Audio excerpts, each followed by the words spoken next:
Emily was seconds away from saying, "I do," when she overheard a whisper that shattered her entire world. Instead of walking down the aisle, she ran out of the church in her wedding gown, straight into the arms of the one man she never thought she'd see again. Emily stood before the mirror in her bright white wedding gown, her hands shaking even though she tried to hide it. Everyone outside was waiting. The hall was full, the music already playing softly, and her groom, Mark, was standing at the altar with confidence, smiling like everything was perfect. But nothing felt perfect inside Emily. Something kept scratching her heart, something she had buried a long time ago, something she told herself had died years back. She took a deep breath and turned when her best friend, Sarah, rushed in. Sarah checked her face and smiled. "You look beautiful," she whispered. But Emily didn't smile back. Sarah frowned. "Emily, what's wrong?" Emily tried to speak, but before she could answer, she heard two voices outside the door. It sounded like Mark and his brother, Tom. "I told you to make sure she never finds out," Tom said in a hushed voice. "She won't," Mark replied.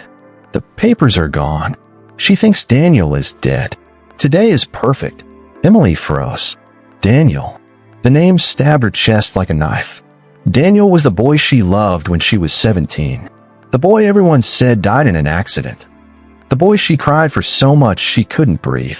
She carried that pain for years, buried it deep, and told herself life must move on. Mark helped her move on.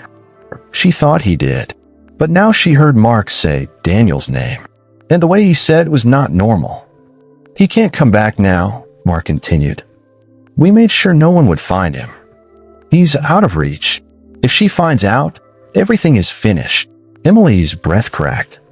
Her heart beat so hard she felt it in her ears. What were they hiding? Why would Mark talk about Daniel as if he were alive? Why would he try to hide the truth? Sarah touched Emily's shoulder. "Emily, are you okay?" Emily didn't answer. She pushed the door open slowly, careful not to make a sound. Mark and Tom walked away quickly, not noticing her. She stood still, breathing fast.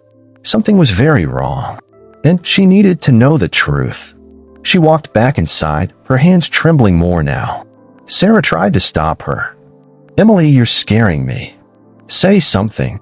Emily finally whispered, "I think Daniel is alive." Sarah blinked fast. "What?" "Emily, you cried for him for years. They found his things." "He?" Emily shook her head. "Mark knew something. He lied about something. I heard him." The music outside changed to the "Here Comes the Bride" tune. Her moment had come. Everyone was waiting. But she wasn't ready to walk toward a man who kept secrets about the only boy she had ever loved with her whole heart. Sarah whispered, "Emily, what are you going to do?" Emily closed her eyes. And she ran. She lifted her dress, pushed the door open, and ran down the hall. Gasps filled the air as she flew past shocked guests. The band stopped playing. Mark shouted her name. People stood. Cameras flashed. Someone screamed, "The bride is running." Emily didn't care. She ran out of the building, past the flowers, past the decorations, out the gate into the open air, where her heart could breathe again. When she reached the road, she stumbled, her gown catching on a stone. She stopped to catch her breath. Then she looked up, and there he was, standing under a tree, looking at her like time had stopped. Daniel, alive? Her heart dropped. Her knees weakened. He stepped closer, eyes full of emotion she recognized instantly, the same softness she used to see, the same pain she used to carry, the same love she thought she lost forever. "Emily," he said softly. But before she could answer, she heard footsteps. Mark was coming, running, calling her name with anger in his voice. Emily looked at Daniel. Daniel looked at her. And that was when the storm inside her truly began. Emily's breath shook as she stared at Daniel, the boy she loved, the boy she mourned, the boy she thought the world had taken away forever. His hair was a little longer, his face a little older, but his eyes were the same. Soft, warm, familiar. The eyes she never forgot. He stepped toward her slowly, as if afraid she might break. "Emily, it's really me." Her lips parted, but no words came out. Her heart beat so fast she felt dizzy. She wanted to touch him to make sure he was real, but she was frozen. Behind her, Mark's voice grew louder. "Emily, step away from him. Daniel glanced past her shoulder, tension filling his face. "We don't have much time," he whispered. Emily shook her head. "Daniel, you're supposed to be dead. They told me you were gone. I cried for you. Buried you in my heart.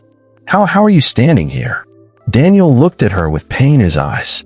"Because someone wanted me gone." Her chest tightened. "Ooh." But before he could answer, Mark's footsteps pounded the ground like thunder. Emily turned and saw him running toward her, anger twisting his face. His suit was messy, tie crooked, eyes wild. "Emily," he shouted. "Step away from him." Daniel stepped in front of her protectively. "She's not going anywhere with you." Mark stopped a few feet away, breathing heavily, staring at Daniel as if he had seen a ghost. I had to make sure he was out of the picture. He was gone to everyone else. I never wanted this day to come like this." Emily looked between them, confusion burning her mind. "Mark, what did you do?" Mark's eyes flicked to her.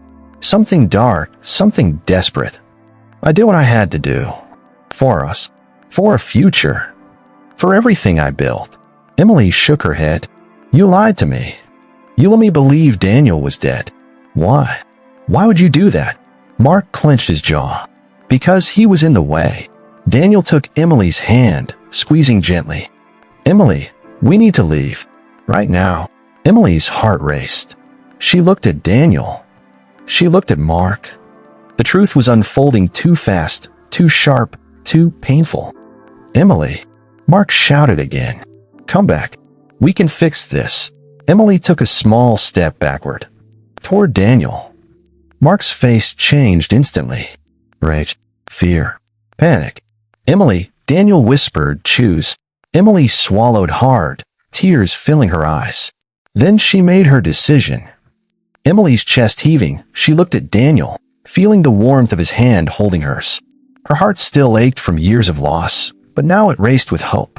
Mark stepped back, his face a mix of anger, regret, and resignation. "Emily, I wanted to give you everything. I thought I could protect you, even from the truth," he said quietly. "But I see now. I can't be the one who makes you happy." Emily's chest tightened. She had spent years believing in a love built on comfort, on promises whispered behind closed doors.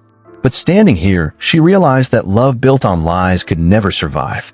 She felt a flicker of pity for Mark. He had tried to control her life, to erase the only man she ever truly loved, but there was no room for regret in her heart anymore. Daniel smiled softly, brushing a strand of hair from her face. "I never stopped believing we'd find our way back to each other." Emily laughed softly, tears of relief streaming down her cheeks. "Thank you for waiting, for never giving up on me." Mark nodded once, stiffly, then turned and walked away, leaving them alone. Emily felt no hatred, only clarity. She understood that Mark had acted out of fear and obsession, not love. Protecting someone by lying, by erasing their past, was not protection at all. Emily and Daniel walked together, hand in hand, away from the church. The sun cast golden light across the garden, dusting her wedding gown with warmth. For the first time in years, she felt free, truly free, from the lies, the secrets, and the pain. "So, what now?" Daniel asked, smiling gently. Emily looked at the horizon, the sky painted in soft gold and pink. "Now," she said, squeezing his hand, "we live. No lies, no secrets. Just us, together." And as they walked into the evening, the past behind them, Emily realized the truth. Love could survive betrayal, heartbreak, and years of silence, but only when it was rooted in honesty. Running away from a wedding wasn't weakness. It was the first step toward reclaiming her life, her heart, and her happiness.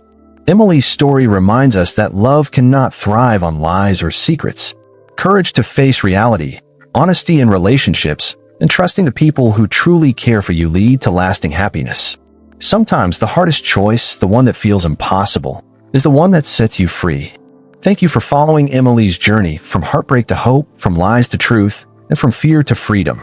If you felt her pain, her courage, or her joy, make sure to hit the like button, share this story with someone who loves a good twist, and subscribe for more unforgettable stories that will keep you on the edge of your seat. Remember, life isn't always perfect, but the right choices